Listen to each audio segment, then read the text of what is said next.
The foundations of a person, the foundations of thinking, the foundations of doing things in life properly. It's from education. Whether you are from school or you're taking the manners from your family or your parents, those are part of education. That depends on who you are, depends on how your parents giving you the opportunity to react in a certain way. That's education. The behavior, who you are as a person today, it tells us who you were in the past 20 years ago, and it tells us how you're going to be, what are you going to perform in terms of like giving people guidance, educating people, being a role model in your local community. When I'm speaking about the education, our educational system is rigged. I don't know if I'm using the correct word. And for us to position our new generation, our children, in a certain way, or maybe to inherit and adopt the strategies on how to open up a business and succeed and make money online, selling books, opening up a podcast, whatever. When I have to start right now, we have to start right now. There's no other ways. You have to start right now to invest into our children, not financially, but supporting. And we are too naive to see that this child is performing good in maths or is performing good in soccer or something else. We are too naive and well depending on our tradition.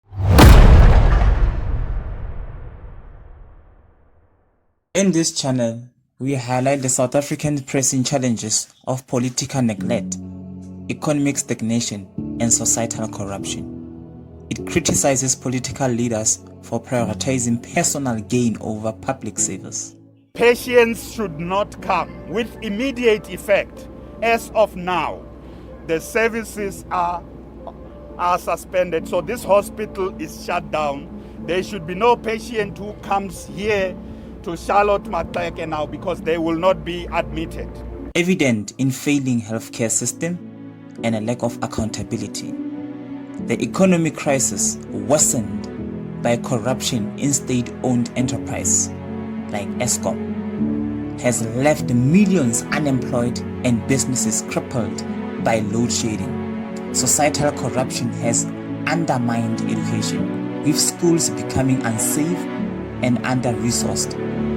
Immigration issues strain public services, as seen in overcrowded schools admitting undocumented foreign children. The speech calls for leadership that prioritizes citizen welfare, economic policies to create jobs, and investment in education.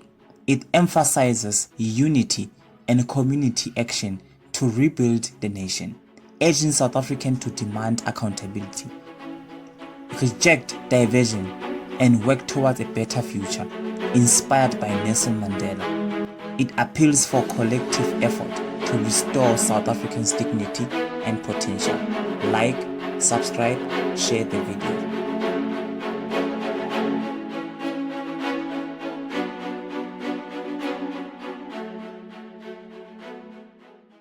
I just want to kick off by saying,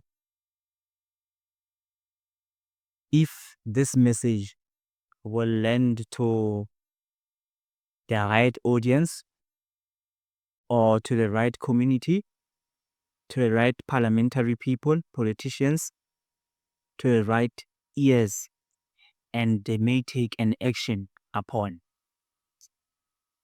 Now, I just want to say that we as South Africans, we are worried. I don't know if you watching this video, if now you are worried or not, I don't know. But on my position right now, I am so worried. I am so worried that if South Africa, as the standard of living is like this, what are we going to do in the next 3 to 5 years? And the whole portion of South Africans. I'm speaking about SAPS, South African Police Services. I'm speaking about ministers. I'm speaking about local communities. I'm speaking about provincial governments. I'm speaking about in different provinces, of course. I'm speaking about local municipal communities or local municipal departments, which is like we including Tshwane, Johannesburg, Joburg Mayor, including MEC, we including all the people that are running the state. Okay. And the other thing is, if now we as South Africans, we are living in a state like this, we have the high unemployment rate, we have people who are going up and down doing nothing, we have people who are skilled but they are not supported financially, which is in terms of grants, and we have the education system that is not building the skills, that is not improving our development, our skill mindset, our physical skill. And I'm so worried. I'm making this video out of a concerned citizen. Now, I don't know how do I see this, but the reason why white people are pulling out of South Africa, they are disinvesting their money, they are disinvesting their companies, and they're going back to Asia, they're going back to Europe, they're going back to America. Is it because of the politicians? I, as a business owner, I am not going to be comfortable paying a tax where else the tax is not going to make a change. The governments or the politicians that are looting the money is not going to at the relevant departments. The schools are not built up, the clinics, the infrastructure, the facilities. We don't have the neighborhood facility of which children after school they go there, they practice a choir, singing, playing chess, soccer or anything else. Okay. But then I don't know how do I see this. If I'm wrong and I stand to be corrected, and you can just comment if I'm wrong, and maybe I will just rectify myself. Now, secondly, I said that there is a reason why people are pulling out of the South African economy. Reason number one, taxation. Money has been looted. And this is why we have high unemployment rate, which is money embezzlement contributes to the unemployment because each and everything is positioned in terms of financial budget. And if there is no budget, I don't know. Secondly, white people are pulling out because of the high level of crime. Okay. The high level of crime it's so much in our communities, so much in townships, everywhere. Okay. We are sogalana ekasi, and then you are going to maybe violently getting into a company, it's bad. It's bad. And white people, they are professional, most of them, and they can't stand this. And I'm so worried about the banks. Remember, our South African banks, their own founders are founded from outside the country, which is predominantly white people. And white people, they own the whole stake of the bank. If they pull out, using their own bank and then they go in the United States, Europe, wherever with their banks, I don't know how South Africans are going to survive. And our reaction as the communities, as private sectors, as the government, is going to be tough for us. It's going to be tough. You don't have the South African bank. Let me just exclude the Time Bank. But we don't have the South African bank. Okay. And the other thing that I'm worried about is the educational system. I am a person who's so passionate about the education system. I'm a person who is invested so much in education, and I have a tutoring company under the education. And I don't know if I can just project how the educational system in South Africa is playing out. The foundations of a person, the foundations of thinking, the foundations of doing things in life properly. It's called education. Whether you are from school or you're taking the manners from your family or your parents, those are part of education. That depends on who you are, depends on how your parents giving you the opportunity to react in a certain way. That's education. The behavior, who you are as a person today, it tells us who you were in the past 20 years ago, and it tells us how you're going to be, what are you going to perform in terms of like giving people guidance, educating people, being a role model in your local community. When I'm speaking about the education, our educational system is rigged. I don't know if I'm using the correct word, but I am so concerned, guys. I am so concerned about the education system. Why? We haven't that invested in education through skills development. Secondly, business. If we don't find our own way to survive without the government, without the politicians, without white people, which is our private sectors, I don't know if I'm some guy who's living off the streets. When I go home, I know that my mother or my grandmother has already filled my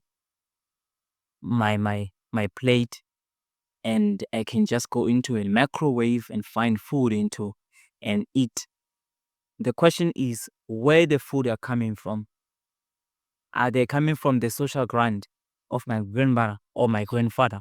Is it coming off my mother's hustle? Is it coming off from cry? Is it coming off? I don't know. But ask yourself that. If we do not have any other reason to find, I don't know. Because now you're gonna have to find a reason on why we have food. Because if you don't hustle, if you don't open up a business, if you don't do anything else that can help you, that can help your life, come on. I don't know how are you going to survive. So like I said about the education, so education is something else. It's something else that positioning a child to be in a certain way. And for us to position our new generation, our children in a certain way, or maybe to inherit and adopt the strategies on how to open up a business and succeed and make money online, selling books, opening up a podcast, whatever. When I have to start right now, we have to start right now. There's no other ways. You have to start right now to invest into our children, not financially, but supporting. And we are too naive to see that this child is performing good in maths or is performing good in soccer or something else. You are too naive and well depending on our traditional educational system, which is a bad thing. Which is a bad thing. And I don't want to judge the educational system in South Africa, but I am so uncomfortable. I'm so uncomfortable, not because of I'm speaking about it, it's because I'm so comfortable of how we're doing things, because we are doing things in a traditional way. Now, the reason why I'm picking up this education system mainly is because of money. It's because of surviving. It's because of how we're going to do things in life. Now it's 2025. How are we going to be in 2026? How many businesses are going to shut down in 2026? And now I'm speaking about this issue only because of now I'm about to mention the ESCOM. ESCOM now load shedding is came back. We are on stage 6. And the stage 6, which is now relatively affecting some of the let me say most of the businesses, because businesses are more dependently on operating in with electricity, you know. I don't know, guys. I don't know, but this thing is painful when we see our young South African citizens not having plans, not surviving, and now they are committed or devoted into crime, you know. And crime is not bad for them, but it's bad when it performed to victims. You know, it's not bad to them because they've gained something, which is blood money or blood assets. And those things, they tackle our emotions. We can't survive doing that.